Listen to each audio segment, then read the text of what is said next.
Preparation ನಡೀತಾ ಇದೆ, ಮಾಡ್ತೀವಿ ನಾವು ಯಾವತ್ತು ಅಂತ ಅನೌನ್ಸ್ ಮಾಡ್ತೀವಿ. ನಾಳೆ ನಾಳಿದ್ರಲ್ಲಿ ಅನೌನ್ಸ್ ಮಾಡ್ತೀವಿ. ಯಾವುದು ಅದೇ ಇವರು ಬೇಡಿಕೆ ಇಟ್ಟಿದ್ದಾರೆ, ಅದನ್ನು ಪರಿಶೀಲನೆ ಮಾಡ್ತೀವಿ. ಬುಡಕಟ್ಟು ವಿಶ್ವವಿದ್ಯಾಲಯ ಮಾಡಬೇಕು ಅಂತ ಬೇಡಿಕೆ ಇಟ್ಟಿದ್ದಾರೆ, ಅದನ್ನು ಪರಿಶೀಲನೆ ಮಾಡಿ the government will take A decision.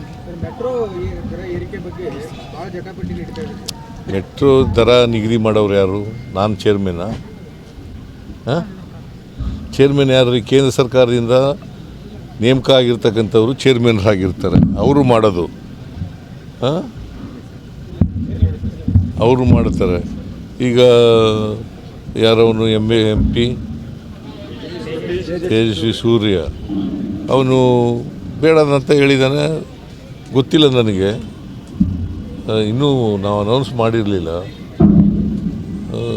ಏನು ಗೊತ್ತಿಲ್ಲ ನನಗೆ, ನಾನು ಅಂತ ಹೇಳಿದ್ದೀನಿ. ನಾನಂತೂ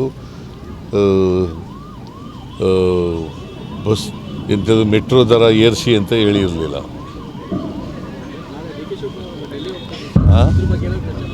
ಏನಪ್ಪ ನಂಗೆ ಗೊತ್ತಿಲ್ಲ, ಅವ್ರನ್ನೇ ಕೇಳಪ್ಪ. ಅಲ್ಲಿ ಅವ್ರನ್ನೇ ಕೇಳ್ರಿ, ನನ್ನ ಕೇಳಿದ್ರೆ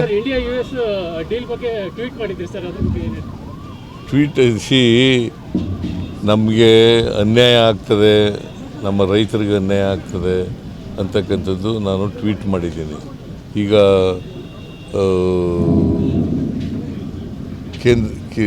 ಅಮೇರಿಕ ಮತ್ತು ನಮ್ಮ ದೇಶ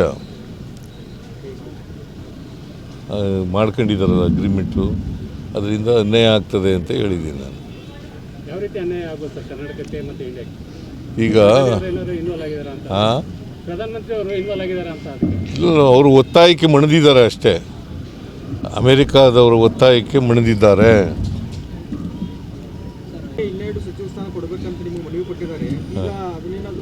ನಾವು ತೆಗೆದಾಕಿದ್ವು ಅವ್ರಿಗೆ, ನಾವು ತೆಗೆದಾಕಿದ್ವೇನ್ರಿ?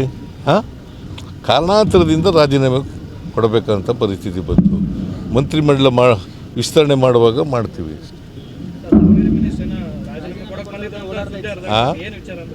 ಏನಪ್ಪ? ಇಲ್ಲ ನನ್ನ ಹತ್ರ ಬಂದೂ ಇಲ್ಲ, ರಾಜೀನಾಮೆನ ಕೊಟ್ಟೂ ಇಲ್ಲ. ಅವೆಲ್ಲ ಸತ್ಯಕ್ಕೆ ದೂರವಾದವು.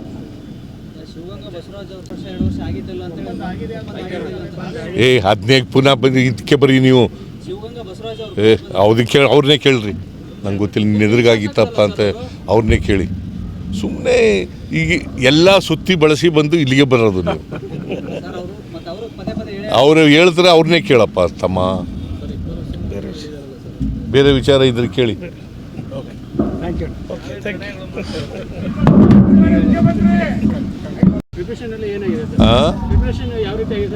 ಪ್ರಿಪರೇಷನ್ ನಡೀತಾ ಇದೆ, ಮಾಡ್ತೀವಿ ನಾವು ಯಾವತ್ತು ಅಂತ ಅನೌನ್ಸ್ ಮಾಡ್ತೀವಿ. ನಾಳೆ ನಾಳಿದ್ರಲ್ಲಿ ಅನೌನ್ಸ್ ಮಾಡ್ತೀವಿ.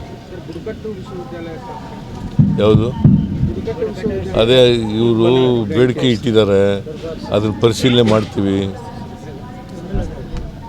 ಬುಡಕಟ್ಟು ವಿಶ್ವವಿದ್ಯಾಲಯ ಮಾಡಬೇಕು ಅಂತ ಬೇಡಿಕೆ ಇಟ್ಟಿದ್ದಾರೆ, ಅದನ್ನು ಪರಿಶೀಲನೆ ಮಾಡಿ the government will take A decision.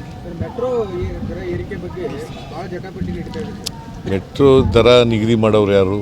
ನಾನು ಚೇರ್ಮನ್ನ. ಚೇರ್ಮನ್ ಯಾರು? ಕೇಂದ್ರ ಸರ್ಕಾರದಿಂದ ನೇಮಕ ಆಗಿರ್ತಕ್ಕಂಥವ್ರು ಚೇರ್ಮನ್ರಾಗಿರ್ತಾರೆ, ಅವರು ಮಾಡೋದು. ಅವರು ಮಾಡ್ತಾರೆ. ಈಗ ಯಾರವನು MP ತೇಜಸ್ವಿ ಸೂರ್ಯ ಅವನು ಬೇಡದಂತ ಹೇಳಿದ್ದಾನೆ, ಗೊತ್ತಿಲ್ಲ ನನಗೆ, ಇನ್ನೂ ನಾವು ಅನೌನ್ಸ್ ಮಾಡಿರಲಿಲ್ಲ. ಏನು ಗೊತ್ತಿಲ್ಲ ನನಗೆ, ನಾನು ಅಂತ ಹೇಳಿದ್ದೀನಿ. ನಾನಂತೂ ಬಸ್ ಎಂಥದ್ದು ಮೆಟ್ರೋ ದರ ಏರಿಸಿ ಅಂತ ಹೇಳಿರಲಿಲ್ಲ.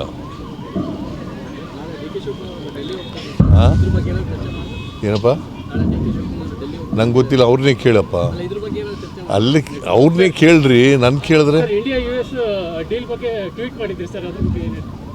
ಟ್ವೀಟ್ ನಮಗೆ ಅನ್ಯಾಯ ಆಗ್ತದೆ, ನಮ್ಮ ರೈತರಿಗೆ ಅನ್ಯಾಯ ಆಗ್ತದೆ ಅಂತಕ್ಕಂಥದ್ದು ನಾನು ಟ್ವೀಟ್ ಮಾಡಿದ್ದೀನಿ. ಈಗ ಇದಕ್ಕೆ ಅಮೇರಿಕಾ ಮತ್ತು ನಮ್ಮ ದೇಶ ಮಾಡ್ಕೊಂಡಿದ್ದಾರಲ್ಲ ಅಗ್ರಿಮೆಂಟು, ಅದರಿಂದ ಅನ್ಯಾಯ ಆಗ್ತದೆ ಅಂತ ಹೇಳಿದ್ದೀನಿ ನಾನು. ಯಾವ ರೀತಿ ಅನ್ಯಾಯ ಆಗುತ್ತೆ ಸರ್ ಕರ್ನಾಟಕಕ್ಕೆ ಮತ್ತು ಇಂಡಿಯಾಕ್ಕೆ? ಈಗ ಇನ್ವಾಲ್ವ್ ಆಗಿದ್ದಾರೆ ಅಂತ ಪ್ರಧಾನಮಂತ್ರಿ ಅವರು ಇನ್ವಾಲ್ವ್ ಆಗಿದ್ದಾರೆ ಅಂತ ಇಲ್ಲ, ಅವರು ಒತ್ತಾಯಕ್ಕೆ ಮಣಿದಿದ್ದಾರೆ ಅಷ್ಟೇ. ಅಮೇರಿಕಾದವರು ಒತ್ತಾಯಕ್ಕೆ ಮಣಿದಿದ್ದಾರೆ.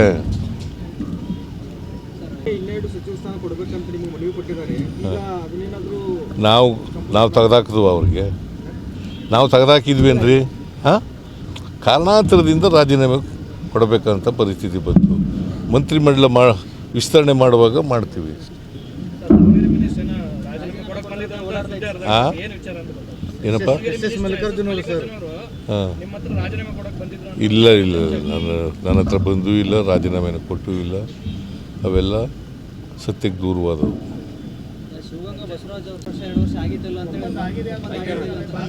ಅದನ್ನೇ ಪುನಃ ಬಂದು ಇದಕ್ಕೆ ಬರೀ ನೀವು ಅವ್ರನ್ನೇ ಕೇಳ್ರಿ, ನಂಗೆ ಗೊತ್ತಿಲ್ಲ, ನಿನ್ನ ಎದುರಿಗಾಗಿತ್ತಪ್ಪ ಅಂತ ಅವ್ರನ್ನೇ ಕೇಳಿ. ಸುಮ್ಮನೆ ಈಗ ಎಲ್ಲ ಸುತ್ತಿ ಬಳಸಿ ಬಂದು ಇಲ್ಲಿಗೆ ಬರೋದು ನೀವು. ಅವರು ಹೇಳ್ತಾರೆ, ಅವ್ರನ್ನೇ ಕೇಳಪ್ಪ ತಮ್ಮ. ಬೇರೆ ವಿಚಾರ ಇದ್ರೆ ಕೇಳಿ.